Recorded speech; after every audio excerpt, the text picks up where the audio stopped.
Bonjour à tous, j'espère que vous allez bien. Donc l'objectif de cette vidéo c'est de résoudre le quatrième exercice de la feuille de TD1. Et donc on va pouvoir commencer. Alors on nous donne soit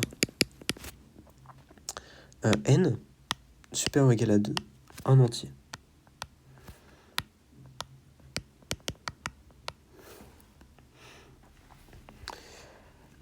Donc l'entier est positif, donc ça c'est une propriété importante. Et du coup on va pouvoir... et donc on veut montrer que z puissance n est égal à 1, admet n solutions.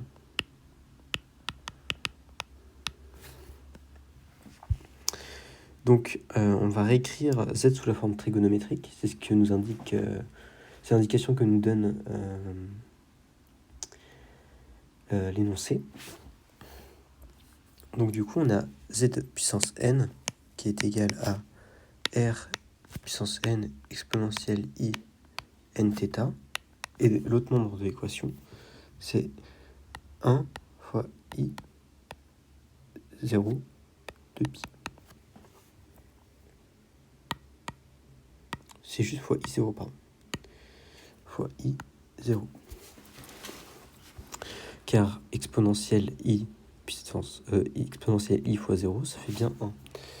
Et donc de ça, on en conclut que le module est le même. Donc r puissance n.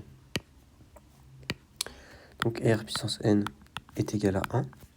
Alors ça, si on veut être précis, on peut dessiner le graphe de la fonction r puissance n entre 0 et plus l'infini. Et on voit bien que r puissance n, il a cette allure-là. Et donc par le théorème des valeurs intermédiaires, r puissance n égale à 1, il y a bien une unique solution. Et maintenant, on va vérifier l'argument. Donc l'argument, c'est nθ. Alors, j'avais dit dans la dernière vidéo que fallait que les arguments soient égaux. Alors, c'est vrai, mais c'est pas complet. Parce que c'est vrai, mais à 2 capi près. Donc, ça veut dire que c'est égal à 0 plus 2 capi. Voilà. Et donc, on va pouvoir remplacer l'angle θ par... et donc θ, pardon. Donc, ça implique que θ, c'est égal à 2 capi sur n. Donc on remplace θ par ce qu'on a obtenu dans l'équation. Donc z puissance n est égal à exponentielle i 2 capi sur n. Voilà. Et donc là on pourrait se dire, bah on n'a pas montré qu'il y a n solutions, on a montré qu'il y a k solutions, donc une infinité de solutions. Donc pour ça, ce que je vais faire, c'est que je vais écrire k sous la forme d'une division euclidienne. Donc r, il est supérieur ou égal à 0 et strictement inférieur à nq. Parce que sinon, on pourrait encore faire des subdivisions. Donc dans une division euclidienne, le reste est bien inférieur au nombre dont on souhaite déterminer le quotient et le reste. Voilà, donc on réinjecte dans l'équation trouvée précédemment i de pi sur n fois nq plus r. Et donc ça c'est égal à exponentielle i de pi n fois nq plus i de pi sur n fois r fois r. Ouais, c'est ça. Fois r. Donc d'après la propriété des exponentielles, on peut écrire ça sous la forme de e de pi q plus la fois exponentielle i de pi sur n fois r. Et donc du coup on a bien, et donc on peut réécrire ça aussi sous la forme de i de pi puissance q exponentielle i de pi de n fois r. Donc ça fait 1 égale à 1 car exponentielle i de pi égale à 1. Et donc du coup on a que Zn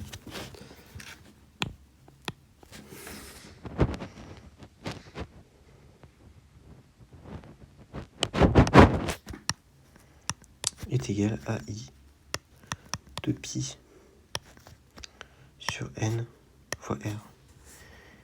Et vu que r est strictement inférieur à n, parce que je me suis trompé là, hop, c'est pas nq mais c'est juste n, et bien vu que r est strictement inférieur à n, on admet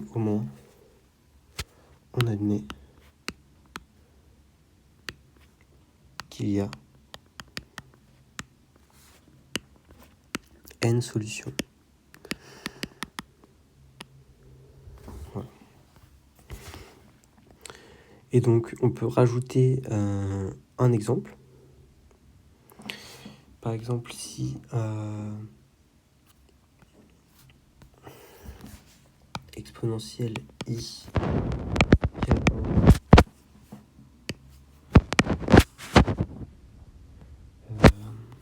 k1 de pi n, de k1 de pi n est égal à exponentielle i k2 de pi n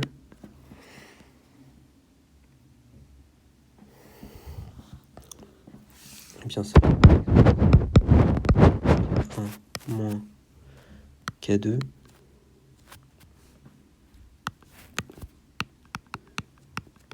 de pi n est égal à 1. Et donc ça implique que k1 est égal à k2.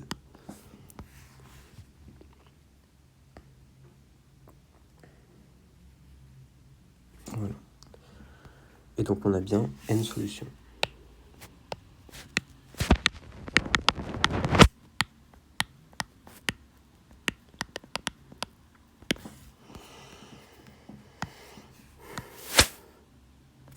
Question 2 maintenant.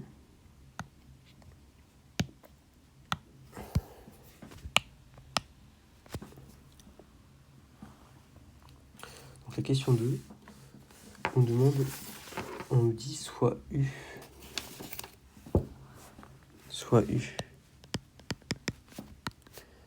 un nombre complexe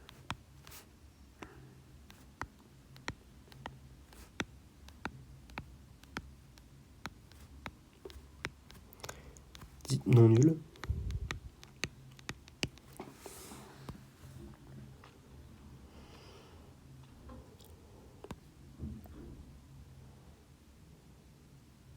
on veut déterminer le nombre de solutions qu'à Zn est égal à U.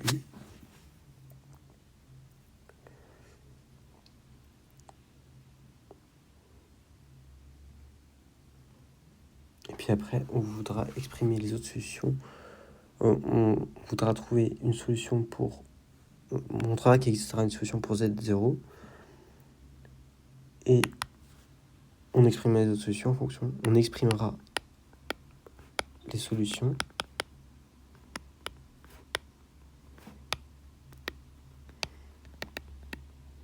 en fonction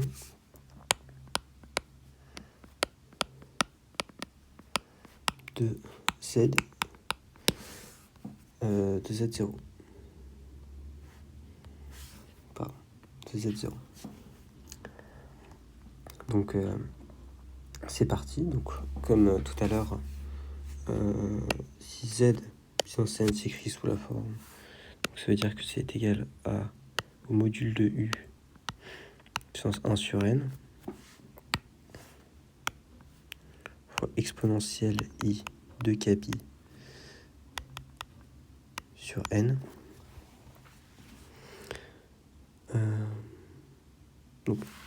Pardon. Ça, c'est Z0 qui s'écrit sous cette forme-là. Z0 s'écrit sous cette forme-là. Oula. Donc, Z0 s'écrit sous cette forme-là. Et on veut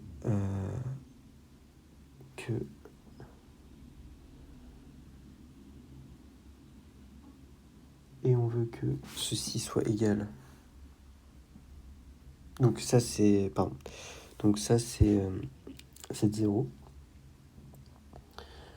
Et donc on passe à la puissance n. Donc Z0 puissance n est égal à, donc, au module de U, exponentielle I de capi, parce que le n se supprime. Donc ça c'est égal à U.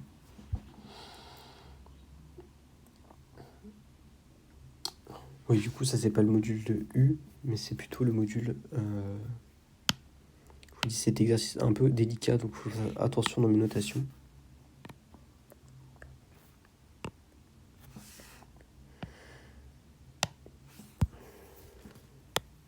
Bien. Ça c'est le module de Z0, pardon.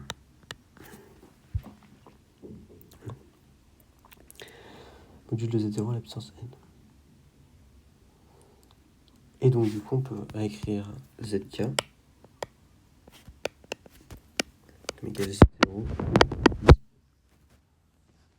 de pi n de pi sur k sur n. De pi k sur n. D'accord. Et donc k qui appartient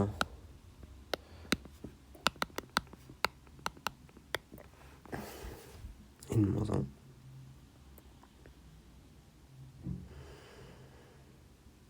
Et donc du coup, lorsqu'on passe zk à la puissance n,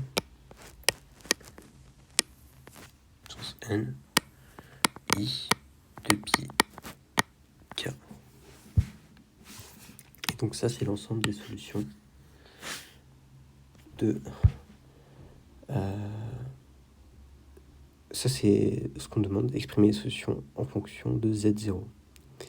Voilà, donc j'espère que cet exercice vous aura plu. Donc il est assez dur mais assez court. Donc si vous avez d'autres questions supplémentaires, parce que c'est vrai que j'ai traité un peu vite celui-là, parce que c'est un exercice classique que j'ai fait 2-3 fois déjà auparavant. Donc si vous avez des questions, si vous avez des choses que vous n'avez pas compris, j'essaierai de refaire un exemple. C'est vrai que c'est assez court parce que c'est un exercice que j'ai souvent fait. Donc, alors, pour ceux que ça intéresse, ça c'est le problème des racines n-ième. D'ailleurs, il est noté dans l'énoncé. Problème des racines n-ième de l'unité. Voilà. Donc ça c'est important parce que pour savoir par exemple, ce qui est important à retenir dans cet exercice, c'est quand on a un problème de cette forme-là, on va plutôt passer par la forme exponentielle. Contrairement à l'exercice 2, alors l'exercice 2 il est là-bas, où là on était passé sur des formes, comment expliquer, sur des formes par une forme algébrique des nombres complexes. Voilà, donc j'espère que cette vidéo vous aura plu, et on se retrouve tout à l'heure, ou demain, pour la prochaine vidéo, qui portera sur l'exercice 5. Bonne journée.